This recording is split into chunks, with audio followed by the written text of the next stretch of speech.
are now tapped into That's What I'm Saying, the Grown Folks podcast for hip hop, entertainment, dating, relationships, sex, and those social issues affecting our communities from a sometimes ratchet, because you know what me and my sister do, but mostly woke perspective. So I'm Shaun. And I'm Shatara. Hey, y'all. Hey. Basically, y'all's president of this United States took another president and his wife of another country hostage and Is jailed it them here in the U.S. Nicolás Yes. Maduro? How do you? I'm Nope. thinking Maduros. Nicolás Maduro. Yeah, so I think Maduro. Maduros too. I was like Maduros. Maduros. I used to Yeah. love No. Maduros. Sentence. Ricky Martin. So Woo. so what's going on? You know, I had to go down a rabbit hole because The this has rabbit been hole. going on for a while. Enlighten the So people, please. yeah. So number one is to just understand this.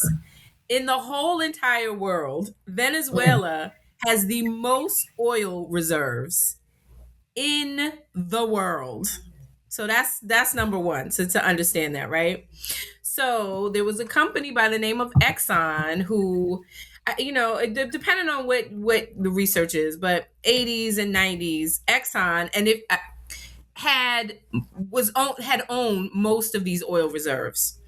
And if you remember, there was this huge oil spill back in the day. I don't know if that was the 80s or the 90s, and Exxon, and they had to clean it up and this I whole remember thing. that. However, Exxon has had the majority of the hold of Venezuela's oil for decades.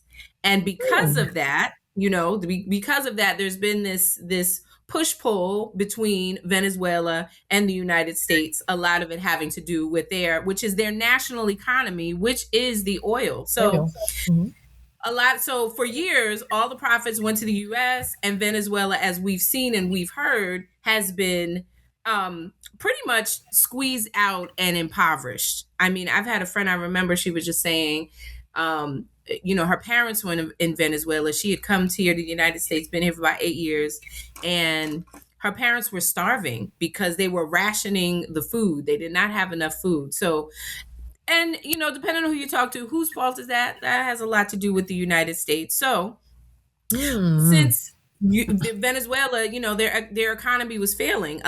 And one of the reasons is because the U.S. was there. We were basically occupying the country and taking their oil reserves because that's what the United States does. So in 1998, Hugo Chavez became the president. He was elected democratically by the Venezuelan people, and he gets in office, but basically he rewrites their whole constitution, and he becomes a dictator. So even though he got in on like a democracy kind of, hey, they're voting or whatever, he was elected fairly.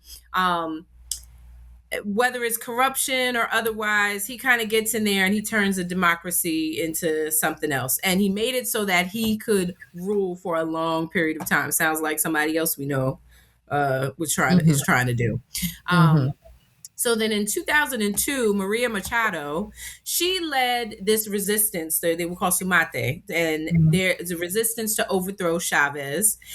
However, Sumate was funded by who was our president at the time, George W. Bush. And he funded the overthrow of the Venezuelan government under an endowment called the National Endowment of Democracy. So it's basically funneling money into this regime, probably giving them guns, maybe some other things to sell to fund their war, right? Okay. So the U.S. funded this whole thing. They were trying to overthrow Chavez. It didn't work, right? So it didn't happen. Then in 2007, Chavez decides to nationalize Venezuelan oil. So basically that's saying, we're going to keep the money and the funds for our people here in Venezuela, and we're going to allow companies to come in and he basically put a checks and balances into the whole oil system. Well, who gets mad? Exxon and some other oil companies, U.S. companies, get mad and they sue Venezuela, actually winning a lawsuit, I think to the tune of $1.4 billion against the whole country of Venezuela. So once that happened, Venezuela really just dropped in terms of oil production, because I think at one time they were doing like 300 billion or 300 million barrels of oil per year, and it sunk down to like an eighth of that. So their economy suffered significantly because of corruption. Can you imagine? They have these oil reserves, they have these issues with the United States and countries that are looking to do business with them. So a lot of times their corruption took over. And then also the United States, we place these informal sanctions because that's what the US does. We don't like that you won't allow us to come in and plummet your resources. So Right. we place these sanctions against you. I mean, ask Cuba, because that's exactly what happened. So in 2013, Maduro, who is the president now, he was actually the vice president under Chavez. He Mm-hmm. takes over and Mm-hmm. he presents this more, authoritarian stronghold. And now you have Venezuelans who, from what we're seeing here, they're split on how they feel about Maduro, right? You have some people celebrating that he is been locked up by Trump and been taken That's what. over and taken out of office. And Mm-hmm. what I am noticing, and this is just my Mm-hmm. opinion, but what I'm Mm-hmm. noticing is Mm-hmm. who are the people who are in support of what Trump has done? If you Mm-hmm. look at them, there's a difference because Mm-hmm. looking at the people that are out in the streets, the ones who are talking about their homes getting bombed and their Mm-hmm. family getting bombed, the Mm-hmm. ones who do not want to be under subjugation, under or oppose, they oppose the U.S. coming in and attack. These look like these are the ones out in the streets. These are the everyday citizen, I would think, Mm-hmm. or Mm-hmm. the Mm-hmm. lower class citizens in Venezuela who are not for what's going on. This Okay. is a divide and conquer. It's a steal, kill, and destroy. However, Mm-hmm. all right. Mm-hmm. So Obama, now again, framing is important because what have we heard about Venezuela, especially now? So Obama back in the day, he calls them, they're a threat to democracy, bringing up drugs and all this other stuff. And then Trump in 2017, he imposes additional economic sanctions on Venezuela. And in 2025, Maria Machado, remember, she was the one who tried to overthrow the former government in Venezuela, and it Mm-hmm. didn't, with the help of George Bush, with the help of the United States, and it didn't happen. So Mm-hmm. she wins some sort of like award or whatever, and guess who she thanks in this whole thank you speech? She thanks Trump. So Mm-hmm. now Mm-hmm. we've heard over the last week or so, Trump is what? He's attacked the Venezuelan boats. Mm-hmm. There have been casualties. He's calling them drug cartels. They're running drugs. He's taking over Mm-hmm. their boats. And the real question through all of this happening is why? Why is Mm-hmm. this happening, especially now? Mm-hmm. So if you're a Trumper or you believe in what Trump is saying, you know the United States is liberating Venezuela. The idea we go in and we're He's a liberating a savior. country. Mm-hmm. Yeah, it's the white man savior complex. And Mm. what the likely thing is to install Maria Machado as the president, right? Because Mm-hmm. you get her in office in Venezuela. Well, of course she's going to do the bidding for the United States, right? Of course she's going to give back the oil back to Exxon. Of course she is. Sure, she being a new power place. This is what I say, right? Um, but another thing that is really interesting is, and whenever there's smoke there's fire. Why is the US over in Venezuela, right, in Right. this country? So we know it's Money. about power, it's about oil. The biggest thing that I'm seeing is that since oil can only be purchased with the US dollar. The United States has put that in place where oil is purchased in petrol. It's petrol dollars, right? And by allowing that system, it's kept the US in power, and it's also overinflated the price of the dollar, right? Mm-hmm. So, which I believe there's a reason that Trump is going over there and playing this chess move, because he's afraid of BRICS. Now, BRICS, if we understand, it's the coalition or the countries that are trading without the US. They basically said, we don't need the United States, we don't need the US dollar, so they're trading Mm-hmm. outside of what we've sanctioned, right? Mm-hmm. Mm-hmm. Trump is afraid of BRICS because Mm-hmm. allowing them to become stronger, become more Mm-hmm. powerful, well, that could tank the US economy. That's the idea. So The Hmm. US is coming in on Venezuela because this is about control. It's controlling the market, controlling the US dollar, especially when it comes to oil, which is a major commodity in the world. And that Wow. is likely what this is all It's all about. It's about. a Right. power play.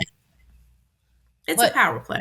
it's yeah, power money seems to always be at the top of these casualties and this war, so to speak. But the first thing I think of is, why is it that you have these countries, these places with land that has these natural resources where the people should really, the economy should be booming. These people should be living, it should be like Zamunda. They should be rich and it should be fruitful and they should be good, right?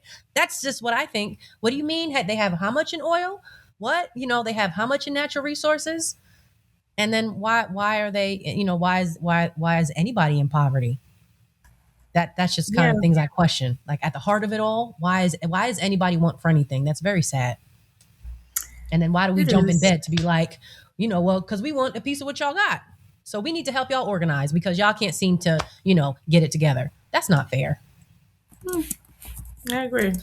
So, I think it's, this is, we live in the age of social media because you see the two sides to this argument. You have some that are supporting what is happening, this, whether it's a coup, it's not a coup, it's supposed to be happening. And then you have some who are like, this is like war. This is like World War III. Could be. Well, remember I told you what was happening on TV here? And again, this is just the news. And trust me, I already know there's only a percentage that they're really telling us and showing us. So I know better. However, they were showing us that Venezuelans here in New York City were happy about what Trump had done with the president. They are celebrating. They are saying that they have family that, I've been here in the US and I wanted to go back and I couldn't go back. Venezuela was just dangerous place to be. And oh, thank God they took them, and people celebrating, Trump to save the day. And then, you put on the news and you have people telling a whole different story. So like you said, there are two different sides to it. There are, and I think what is important for us as Americans is, the essential, the humanity aspect of it. Yeah. These are human beings, and what are all human beings? We want access to food, clean water, medicine. Basic. Basic. We want peace, respect, just with safety. These are the essential things. So for me, it is about supporting or advocating for those, human centered endeavors. That's important. And there are organizations, humanitarian organizations that can be donated to. I was looking at UNICEF, but then I'm like, I don't know. I don't know if how much of the percentage of the funds actually go to Go to children's health and Venezuela. supporting, education and all these other Ooh. things. So this is an area, I'm still researching because there is a lot out there, especially when it's divided. The sides are so divided, right? Um, and then understanding what because we're looking at Instagram and we're seeing the side stories, and like I said, I've seen a big difference between the people who quote unquote have their boots on the ground and the ones that are reporting from their high rises. It's a difference Mm. in whether they see this as a crisis or as a win, as a victory, as a win. It's very complex, Mm. but it's important to educate yourself um, and help and assist. Want to be a guest on the show or have questions for the Weekend D Report? Go to our link tree. That's linktree/TwizPod. Scroll to the bottom and get in contact with us. And if you want to keep up to date on all my upcoming comedy shows, as well as our podcast and TV events, you know what you do. You can go to my website, shataracarey.com. So as always, stay healthy, stay well. We appreciate y'all. Peace.